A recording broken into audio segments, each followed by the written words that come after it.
그 사건으로 말미암아 바울이 바뀐 거예요. 그때 어떤 일이 있었습니까?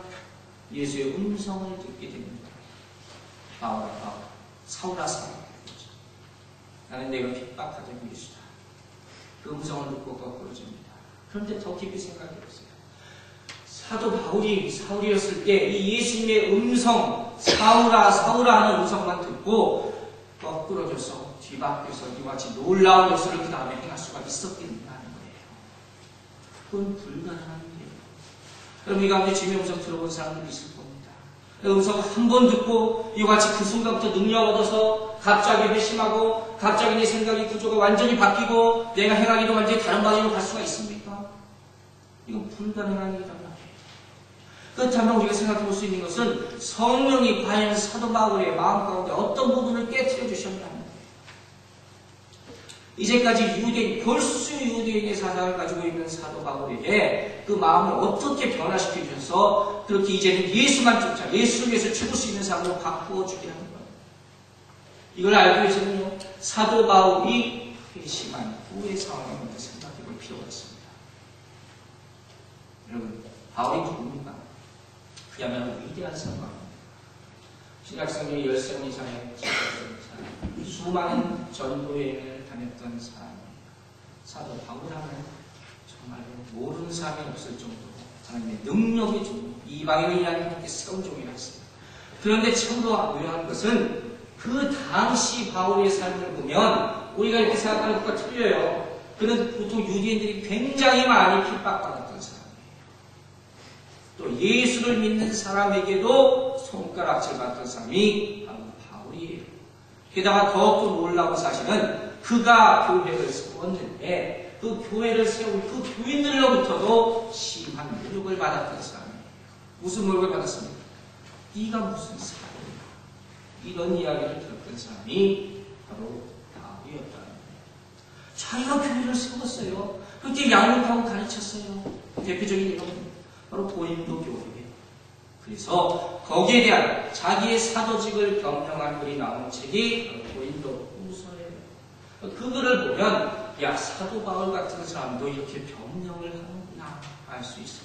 단순한 자기 변증이 아니라 하나님의 영광을 가릴까봐 자기의 사도직을 보호하고 변호하는 것을 우리가 볼 수 있다.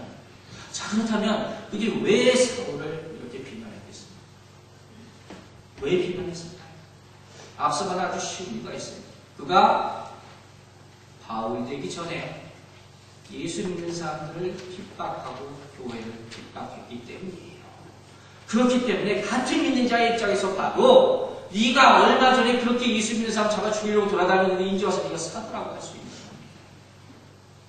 여러분, 우리 같으면 어떻게 하겠습니까? 우리도 똑같은 비난을 아마 할 수 있을 겁니다. 지금 아무리 네가 잘났다고 하고 은혜 받았다 하지만 네가 그 전에 한 일을 생각하면 네가 감히 어떻게 해서 거기 사도자를 붙일 수 있냐는 거예요. 그와 같은 비난을 엄청나게 많이 받았습니다. 얼마나 가슴이 아팠겠습니까? 근데 놀랍게도 이러한 비난에서 사도 바울이 정말로 놀랍고 명쾌한 대답을 주는 겁니다. 이 대답이 유대인들과 이방인들 모두에게 왜 예수 그리스도가 구주 되시느냐를 밝힐 수 있는 증거 중에 하나가 된다는 것입니다. 자, 오늘 본문 가운데 고린도후서 5장 16절을 보겠습니다. 고린도후서 5장 16절 말씀 함께 읽습니다. 그러므로 우리가 이제부터는 아무 사람도 육체대로 알지 않으며 비록 우리가 그리스도도 육체대로 알았으나 이제부터는 똑같이 알지 아니하노라. 이 말은 무슨? 사도 바울이 이렇게 얘기하는 거예요. 나도 다른 유대인들하고 똑같았어.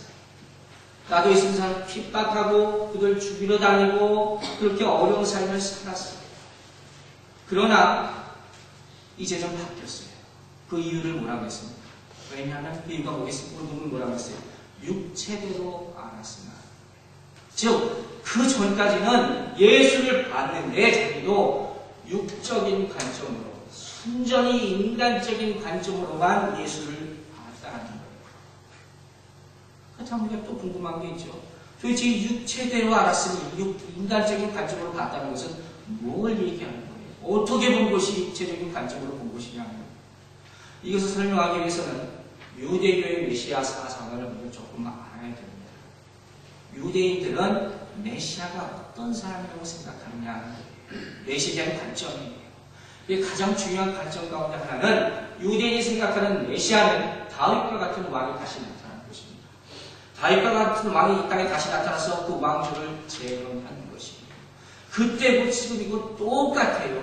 다윗과 같은 용맹한 왕, 정치적으로 독립을 시켜주고 또 물질적으로 풍요함을 주고 사회적으로 이 경건함을 가져올 수 있는 이러한 능력의 사람이 메시아로 와야 된다고 주장을 합니다. 근데 이게 그냥 말뿐이 아니에요. 그들의 말을 뒷받침하는 성경 구절이 있어요. 이 사람들이 얼마나 탄탄합니까?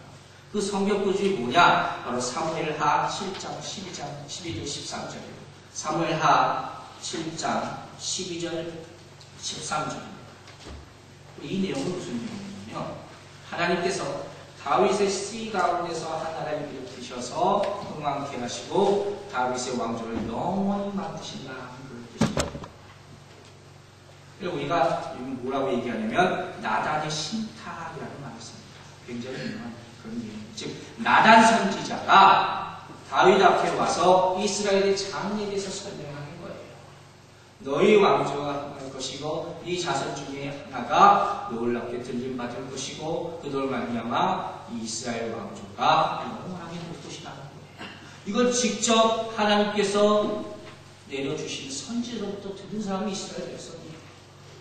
그러니 이걸 믿지 않을 수가 없잖아요. 우리라도 믿어야 되는 거예요. 그리고 이게 바로 그들이 가지고 있었던 메시아관이었어요. 다윗과 같은 사람. 또 하나 이스라엘 백성이 가지고 있는 중요한 메시아관이 하나 있습니다. 그것은 뭐냐면 모세와 같은 인물이 나타날 것이다 했습니다.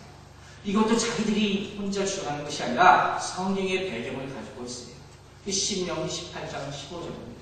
그리고 신명기 18장 15절 보면 하나님께서 이스라엘 백성에게 뭐라고 얘기하시냐면 너희에게 모세의 버금가는 인물을 다시 나타나게 하겠다 말씀하셨어요.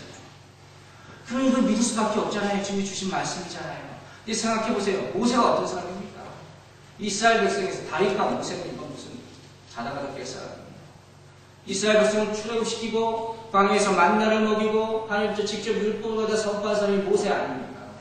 이와 같은 사람이에요. 그러니까 한마디로 말해서 이스라엘 사람들의 메시아관이라는 것은 제2의 다윗이건 제2의 모세건 간에 이런 정치적으로 독립시키고 경제적으로 아주 윤택하게 만들어주고 또 윤리 도덕적으로 또 경건하게 만들어줄 수 있는 그러한 메시아가 나타나야 되는 거예요. 근데 이러한 메시아적 관점을 가지고 있는 이스라엘 백성들에게 예수라는 사람이 나타납니다.